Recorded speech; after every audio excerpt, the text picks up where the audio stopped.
Olá meus amigos, sejam todos muito bem-vindos ao canal Politizando. Eu sou o William Jacob e falarei neste vídeo aqui de Eduardo Bolsonaro, que é o seguinte: o Brasil tem em torno de 1 milhão de presos nas cadeias, mas o Eduardo só se preocupa com um, Anderson Torres, e a cara de pau dele é tão grande que ele está dizendo que se acontecer alguma coisa com o Torres na cadeia, a culpa será da justiça e que este não merecia estar preso ainda. Então vou explicar que merece sim, tem alguns pontos que justificam, né, a prisão preventiva do Torres e alguns outros pontos, mas antes eu quero pedir a sua ajuda.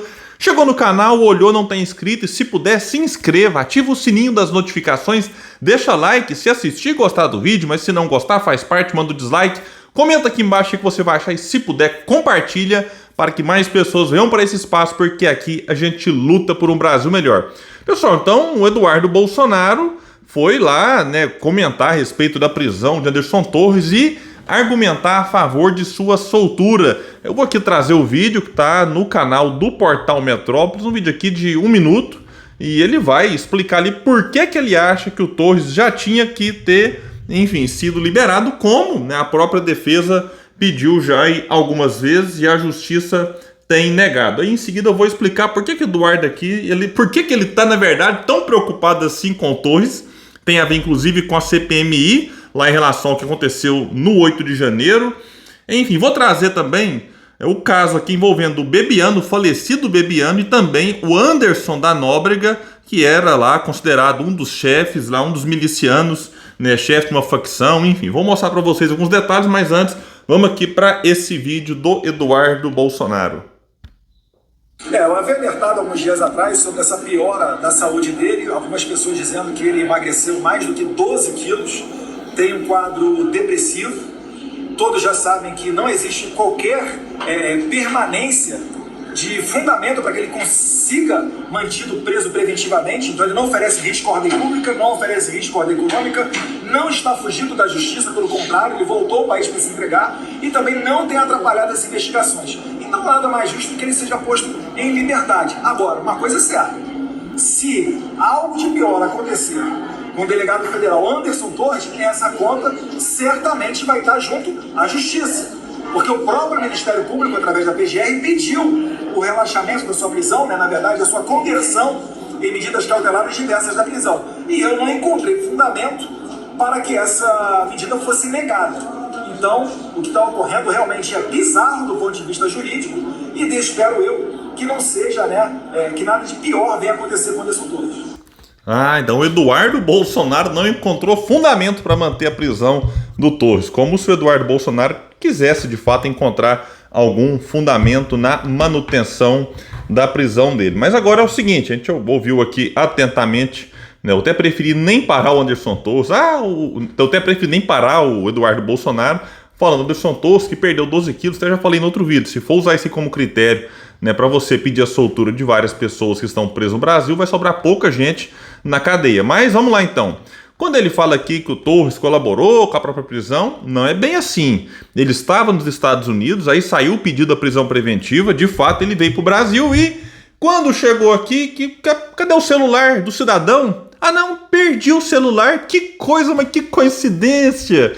Foi só sair o pedido de prisão, perdeu o celular, que era super importante para a justiça ali ter acesso às conversas, enfim, algumas coisas que poderiam ajudar nas investigações. Então, não está colaborando tanto com o negócio de investigação quanto Eduardo Bolsonaro dá a entender aqui. Sem falar que agora, né, depois de um tempão, estava até me esquecendo desse detalhe, o Torres decidiu liberar as senhas, né, para a polícia acessar conteúdo que está salvo em arquivos na nuvem, mas vai saber se alguém nesse intervalo entre a prisão, tem quase 100 dias, né, e quando ele decidiu liberar a senha, que foi nessa semana passada agora, se não mexeram, né, em alguma coisa que poderia comprometê-lo. Então sim, tem muita coisa estranha, porque se ele chega e já passa essas senhas e telefone de imediato, a situação provavelmente seria outra. Então outro ponto aqui importante, o Torres, delegado da Polícia Federal, então se torna alguém com potencial para mexer em eventuais provas, conversar com algumas pessoas, já que é a Polícia Federal que está também investigando aqui. Então ele poderia sim agir de alguma forma a atrapalhar o trabalho da justiça e as investigações em andamento, muito diferente do que o Eduardo Bolsonaro diz aqui. Mas chama atenção, né, de como que o clã Bolsonaro agora parece estar preocupado com o presidiário. Eles que até pouco tempo tratavam Lula como ex-presidiário na campanha, num tom pejorativo, né? E agora está aí em defesa de um presidiário. E o Brasil tem em torno de 1 milhão de presos, mas Eduardo Bolsonaro está preocupado com a saúde mental de apenas um. Poxa, Eduardo, tem um monte de preso aí precisando de acompanhamento, e eu não estou aqui torcendo pelo mal do Torres, não estou comemorando, né, o fato do Torres estar, segundo consta, né, abalado emocionalmente. Tem que ter acompanhamento sim para ele e para todos os outros, mas a preocupação do Eduardo parece ser bem específica, né? Será por quê então? Né, porque, sem falar que as condições, né, do local em que está o Torres é bem melhor do que a situação em que está vários outros presos no Brasil. Foi revelado que o Torres está numa cela, tem televisão, só pega um canal, mas já tem uma televisãozinha que dá para você acompanhar minimamente alguma coisa. Tem sofá, tem mesa com 4 cadeiras, tudo foi divulgado, né? E outros não. Então, assim, o Eduardo não tem a preocupação com os outros como ele tem com o Torres. Será por quê? Será que não é porque está preocupado com a delação? Muita gente fala que vai fazer, que não vai fazer, trocou de advogado, que indicaria, né, que estaria mudando de opinião em relação à delação premiada. E aí, se ele fizer isso, né, complica, claro, a situação de muita gente, inclusive do próprio Jair Bolsonaro, que era o seu chefe até 31 de dezembro. Né? E outra questão aqui, a CPMI, que está aí para começar, estão discutindo agora a composição dela, já foi divulgado aqui, vou deixar para vocês um link que vai trazer alguns detalhes, né, de que para chegar a Bolsonaro, o governo mira Anderson Torres na CPI, né, do 8 de janeiro, do que chama aqui de golpismo. Então, percebendo o abalo emocional no Torres, vão tentar tirar deles, os governistas, algo que possa agravar a situação de Bolsonaro. E vai dizer que a coluna que a ideia é convocá-lo logo de cara. E, além disso, 4 parlamentares aliados do governo ouvidos dizem que defendem a quebra do sigilo telefônico e acesso a todos os ofícios e relatórios de inteligência por ele recebidos no período em que já tinha assumido a secretaria do governo Ibanez Rocha. Então, a situação aqui dele pode se agravar com a CPMI e também afetar Bolsonaro. A defesa de Torres pediu um novo habeas corpus, alegando, né, aqui que a questão mental, da saúde emocional dele, e o advogado incluiu no pedido 2 laudos da psiquiatra que acompanha Torres desde janeiro. Segundo ela, Eliane Meira Bida, que é a psiquiatra que o acompanha, ele está com assistência médica de forma intensiva e na última semana apresentou fortes crises de ansiedade, pânico, desespero, angústia, falta de ar, tristeza profunda, acompanhada do choro. Lamento de novo aqui a situação do Anderson Torres, não torço pelo mal dele, mas assim, ele já está inclusive com assistência médica intensa, coisa que muitos não têm, né? Coisa que muitos que estão por aí até precisariam, né? E não tem o que ele está tendo lá. Então não tem motivo para sair, já que ele está sendo acompanhado, já que a sua prisão é plenamente justificada. Então, nesse argumento, como eu disse lá atrás, para defender a soltura de alguém, e se alguém estar com a questão emocional e abalada, olha, né, a situação realmente na carcerária no Brasil daria uma esvaziada boa, já que tem muitos em situação parecida ou até pior. Agora, tem um perfil nas redes sociais, que eu vou pegar um perfil que nem de esquerda é, para alguém que vem aqui, os esquerdistas na esquerdalha, não.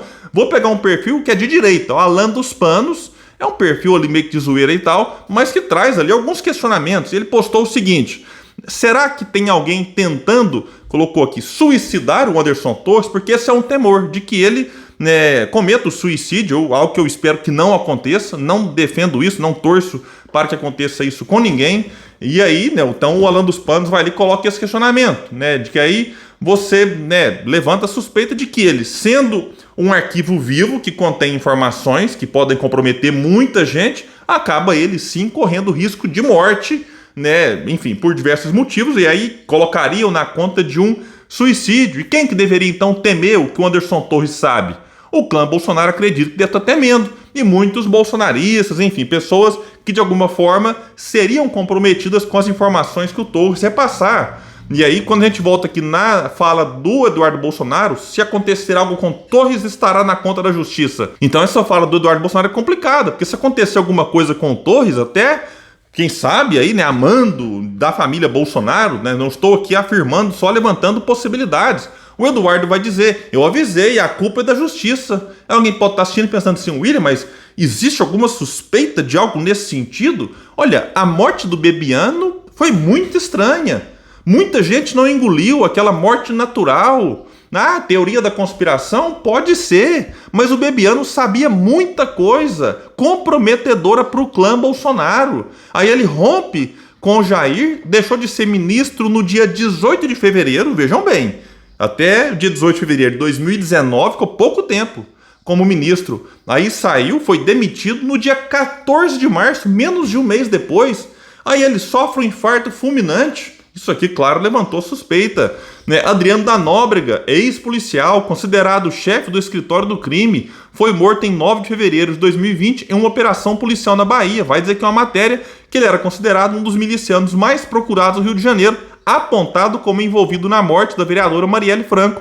Ainda teria participado do esquema de rachadinha no gabinete de Flávio Bolsonaro, quando este era deputado estadual. O ex-PM era amigo de quem? Fabrício Queiroz, né, esse também que é amigão aí de Jair. E ele chegou, o Adriano, a ser homenageado por Flávio com a medalha Tiradentes na Alerj em 2003.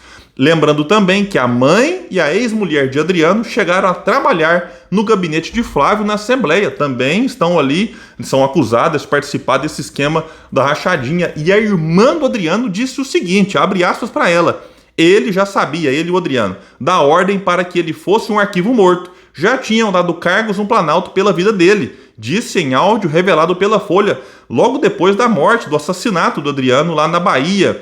E ela, na ocasião, acusou Witzel, governador do Rio, na época, aliado de Bolsonaro, né, de mandar matá-lo. Então, é uma situação realmente que gera preocupação, né, de muitas pessoas, e o Anderson Torres, como eu disse, sabe muito, e eu espero que ele colabore com as investigações, contando aquilo que ele sabe, comprometa quem tiver que comprometer, porque, enfim, o que aconteceu é muito grave e não pode ficar por isso mesmo. Bom, então é isso, deixa aqui embaixo. O que vocês acham disso tudo? A participação de vocês é muito importante para esse espaço que luta por um Brasil melhor. Valeu, gente, até mais!